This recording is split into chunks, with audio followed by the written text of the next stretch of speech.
everyone, it's Lily here at AIBC. I have the pleasure to be joined by Saqr. He is from the Dubai Digital Asset Association, and we're going to take a deep dive into blockchain, crypto, all of the things you guys want to do.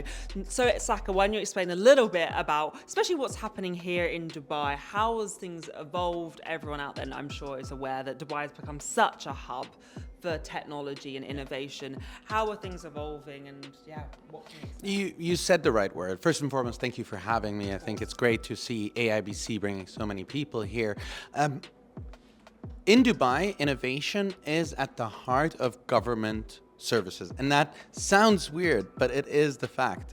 His Highness Sheikh Mohammed has been hosting the Innovation Month for more than a decade right now. I think we're going on 2 decades right now. And innovation is really at the heart of the government, which is very odd because normally government is behind and trying to figure this out afterwards. Here, government is leading from the front. As early as 2015-16, Dubai had a one-pager strategy of what they wanted in Bitcoin. By 17-18, they had a published strategy that went out to the world. By early 21, they had a metaverse strategy. By 22, they had some of the first AI papers being issued exploring quantum computing. So Dubai and the UAE as a whole, because Dubai gets a lot of press, but really it's all about the whole of the UAE. There's Ras Al Khaimah Digital Asset Association. There's cool stuff happening around in Abu Dhabi with ADGM being one of the first to actually put a framework in place. And today we're very happy to claim and to put number to the claim that we are the largest blockchain ecosystem in the world. It is incredible, and I think when you do live here, it is so inspiring to see so many people now wanting to live here as well. Everyone's coming, whether it be people that are startup founders, whether it be more of the techie side of operations as well. Everyone knows that coming here, you're going to have an amazing network and so much opportunity for growth. There's never anyone that's like, no, you can't do that. You can do it. So in terms of that development, where do we think things are going? We've discussed, how much things have evolved. Where do we feel like things are going? And how is this digital hub really being pushed out to the rest of the world as well? I think it's noteworthy to say that Abu Dhabi has put its sight on being the AI capital of the world, right? And have started to invest billions and billions of dollars into that mission. Emerging technologies as a whole is written in capital letters in the UAE. Right?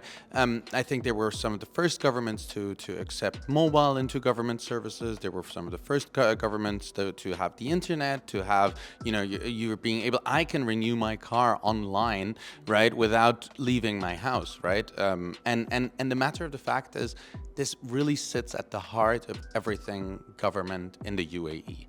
Now, specifically Dubai is the perfect amalgamation of 3 elements. It's talent, it's capital, it's infrastructure, right? When we talk about talent, we talk about these talented individuals that are filling up the halls right now, right, that are coming from all around the world, right? And everyone wants to come to Dubai. It's an easy sell right now, right? When we talk about capital, Abu Dhabi has announced itself as the capital of capital. The DIFC and ADGM between them host probably the majority of structured funds in the world, and more is moving over here.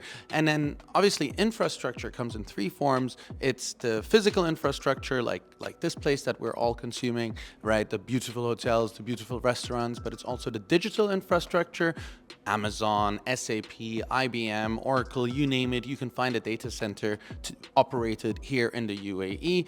And it's the regulatory infrastructure with elements like Dubai's VARA becoming one of the first dedicated digital asset regulators in the world, Ras Al Khaimah Digital Asset Association becoming one of the first dedicated free zones in the world, ADGM as early as 2018 coming out with frameworks for exchanges to follow. And then the asterisk on top of all of it, or the cherry on top of all of it, is the safety and security that we live under. I've recently read something by McKinsey talking about leadership in perma-crisis, and I'd never heard that word before, perma-crisis. But it's this notion that we seem to be, since COVID, moving from one crisis to the next crisis to the next. So how do you react to this? And safety and security is one of those concerns that in many places money can't buy. And here in Dubai, it doesn't matter if you wait on tables or if you're a multi-billion-dollar fund, you live in safety and security. Yeah, no, it's definitely one of my most favorite things of living here. Moving here from London, I really do notice it as a woman that travels the world, especially by herself. I love nothing more than coming back home because I know that I can do anything I want, I can walk around, and I feel so safe. And I think that really is such a key factor. But another big thing of what's been happening here in Dubai is that you are attracting so many millionaires as well, that means that anyone that is a startup founder, you can network with these people who can be angel investors in your business, that will actually maybe understand technology more so than any other region you're going to travel to in the world. This really has, we have Token 2049 coming up, like we're here at AIBC, we have amazing conferences here now. The transformation is truly incredible of what's happening here. How do you think the rest of the world can use Dubai as a case study? I think what Dubai has done, Dubai's always built openly, right? Nothing in Dubai, and again, of course, I'm no government representative, but just from someone that's been living here since 2008, I've never seen something being built behind closed doors and in stealth mode. They always build out in the open. And to that point, early in the mobile telephone revolution and when mobile government services came out, His Highness put all of the government leaders in the room, His Highness Sheikh Mohammed bin Rashid, and he said, we want to be the first mobile government in the world. And a year from now, we're back here celebrating everyone that's done it and celebrating the departure of anyone that hasn't achieved it, right? So there's this sense of urgency that really comes top down, which unfortunately in neighboring countries have started to pick up on it. But I think when we go back to the Western world, there's a bit of a lull. Being a leader in a particular industry and actually holding off there. Think London as the center of the financial world and how, they could have been the first to actually start adopting some of these, right? But really London has lost the race to places like the UAE, right? And I think I'm quite hopeful about the entire equation.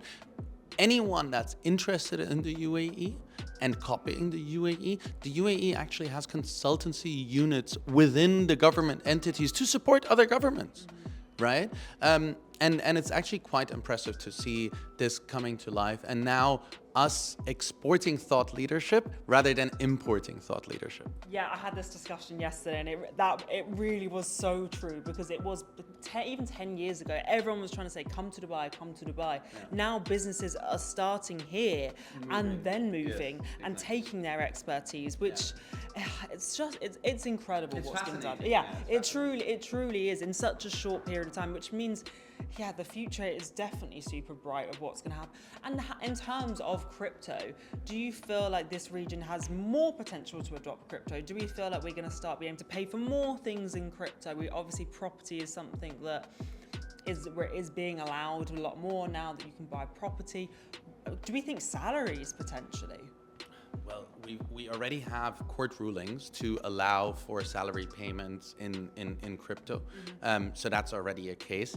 I think the use case for crypto is done and dusted when it comes to the UAE.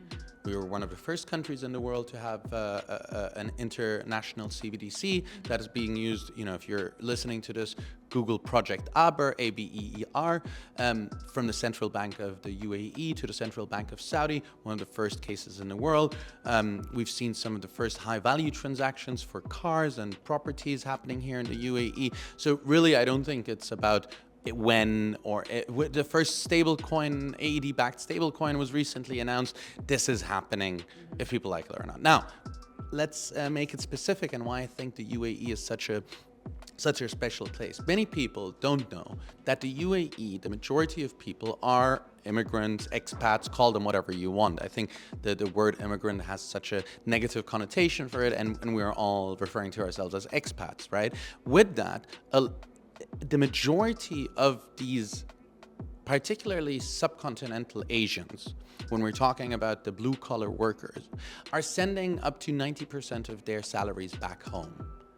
But still, because these are the most vulnerable and everyone knows that they need to send the salaries back home, otherwise the people at home won't survive, we go and charge them 20, 22, 23% at a time.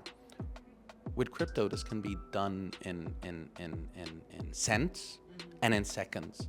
Right? And I think this is one of these use cases that's going to explode here out of the UAE just because of the sheer size of remittances. I don't know the number off the top of my head, but we're one of the top destinations in the world when it comes to actually sending out remittances.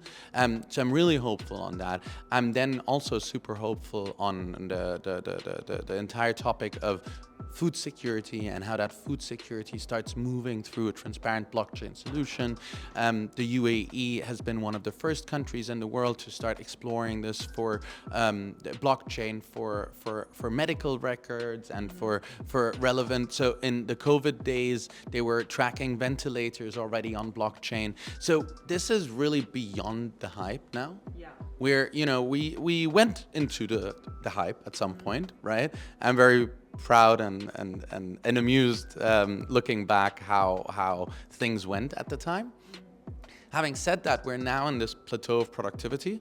If you know the Gartner hype cycle, so it's the height of inflated expectation, then it goes all the way down to thorough disillusion, and then it's the plateau of productivity. We're just there right now. We've just hit the sweet spot, so I couldn't be more excited. Yeah, and I think it's really key for what you said as well is that it's blockchain. Crypto blockchain actually has very separate use cases that we really need to appreciate and how that blockchain technology can be used. And definitely the UAE is doing it in the right way, which is exciting. Well, Saqr, thank you so much for being here at AIBC. I think we've covered lots of different topics. I really appreciate your time. That was amazing interview. Thank you so much.